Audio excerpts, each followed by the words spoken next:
mencionado antes el tema de la periimplantitis. ¿Os vienen muchos más pacientes con problemas de periimplantitis de tratamientos previos?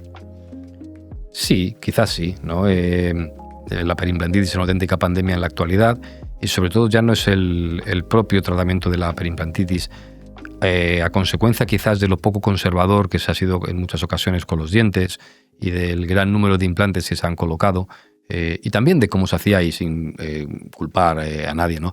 De cómo ha evolucionado la práctica de la terapéutica de implantes. Ya. Ahora sabemos mucho mejor cómo hacer las cosas, cómo ser, que en el fondo hay que ser congruente con la restauración futura, que los implantes no van necesariamente donde hay hueso, donde me viene bien a mí, Ya. que eso cambia un poco el paradigma a los compañeros que colocaban implantes hace 25 años y lo hacían verdaderamente siguiendo el estándar de tratamiento en aquel momento. Lo que ocurre es que hemos mejorado, ¿no? Como en todas las disciplinas médicas.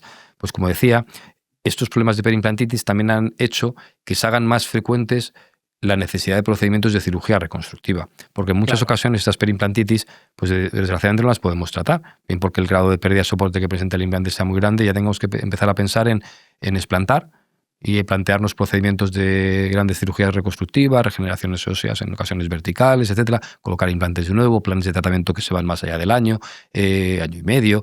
Entonces todo esto sí que nos ha cambiado y ha hecho que cada vez sea más, sobre todo desde el punto de vista de los especialistas, tenemos que ser cada vez más competentes en el manejo de estos casos verdaderamente complejos en lo que respecta a la cirugía reconstructiva, tanto de tejidos duros como de tejidos blandos. Nos decía hace poquito en un episodio Ignacio Sanz, que estuvo aquí como invitado, que la periimplantitis va a ir a más.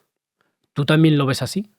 Yo creo que la periimplantitis va a ir a más porque vamos a heredar todos aquellos implantes que se han colocado en el pasado, pero también creo que si ponemos, como vamos a hacer cada vez más, el foco en la prevención y teniendo en cuenta que nosotros cada vez más ponemos y prestamos más atención a todos los factores que influyen en la aparición de periimplantitis, los implantes que nosotros vayamos a colocar a partir de ahora van a ser menos predisponentes a la periimplantitis.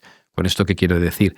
Mucha de la periimplantitis que vemos o cuánta de la periimplantitis que vemos es consecuencia de implantes mal colocados, con lo que respecto a su futura restauración, prótesis que no son higienizables, que bueno, pues en su momento, pues si no colocábamos el implante en la posición apicocoronal donde se debe de colocar, o si no utilizábamos pilares intermedios en según qué tipo de restauraciones múltiples. Es decir, tenemos cada vez más conocimiento cuál es la altura de esos pilares, tenemos cada vez más conocimiento de todos los factores que influyen en lo que denominamos mantenimiento del hueso crestal. Yo creo que la clave está en la prevención. Si nosotros ponemos cuidado al respecto de que no tengamos una gran pérdida ósea marginal, es decir, que no acontezca la periimplantitis, vamos a tener gran parte resuelto. El problema de la periimplantitis es que una vez instaurada, es decir, una vez ya tenemos superficie del implante destinada a estar originalmente en contacto con el hueso, que pasa a ser colonizada por bacterias, eso es un paraíso para las bacterias debido a las características de la rugosidad de superficie de los implantes. Y el problema fundamentalmente,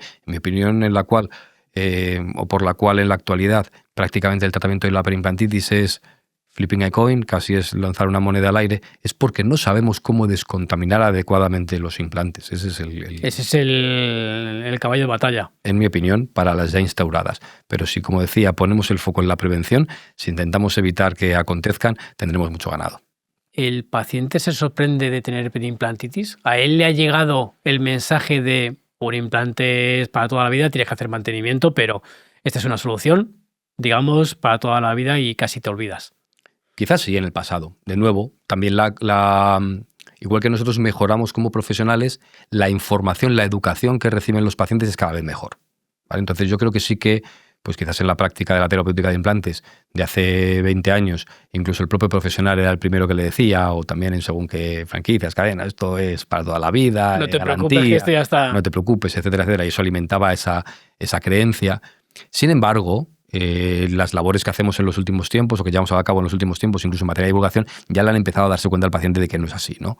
De que las cosas hay que hacer un mantenimiento, que se tiene que llevar a cabo una adecuada higiene, que es importante la selección del caso, que es importante hacer las cosas de una manera determinada y que luego hay un seguimiento que es tremendamente importante a la hora de poder mantener los resultados del tratamiento. Particularmente en todo, es decir, los periodontistas lo tenemos muy claro en el caso de la periodontitis. Sí, en vuestro caso. Un paciente con periodontitis tratado que no haces mantenimientos periodontales no vale para absolutamente nada, lo tenemos claro desde hace 50 años, ¿no?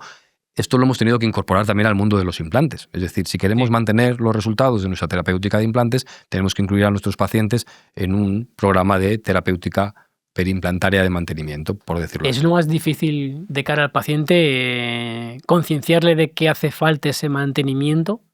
Si lo haces desde un primer momento, mucho menos. Es decir, si tú le empiezas a hablar de todo esto después, a posteriori, cuando ya el implante está colocado, restaurado, etcétera, y le dices, parece que le estás añadiendo... Sí, ahora tiene el plus. Y ahora me saco de la manga, te doy otro plus, que es que además ahora eres esclavo de eso toda la vida.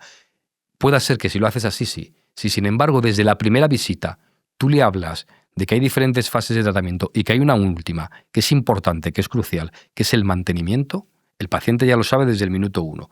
Y todo lo que tú le has dicho... O sea, incluir el mantenimiento como una fase más del tratamiento implantológico. En mi caso, forma parte tanto del tratamiento periodontal como periimplantario, del plan de tratamiento desde un primer momento. El paciente sabe que hay diferentes fases o etapas de tratamiento, las que sean, dependiendo del caso, pero que hay una última, y lo sabe desde el principio, que es el mantenimiento de por vida, y que la frecuencia o el intervalo del mantenimiento lo determinarán los factores de riesgo del paciente, y que además no es estanco. Quiero decir con esto que puede ser que sea variable, porque a lo largo del tiempo puede ser que las situaciones del paciente cambien. ¿Vale? Pues es una última, pero no va a ser la última porque es eterna. Correcto. Tienes que venir a mantenimiento siempre, sí o sí.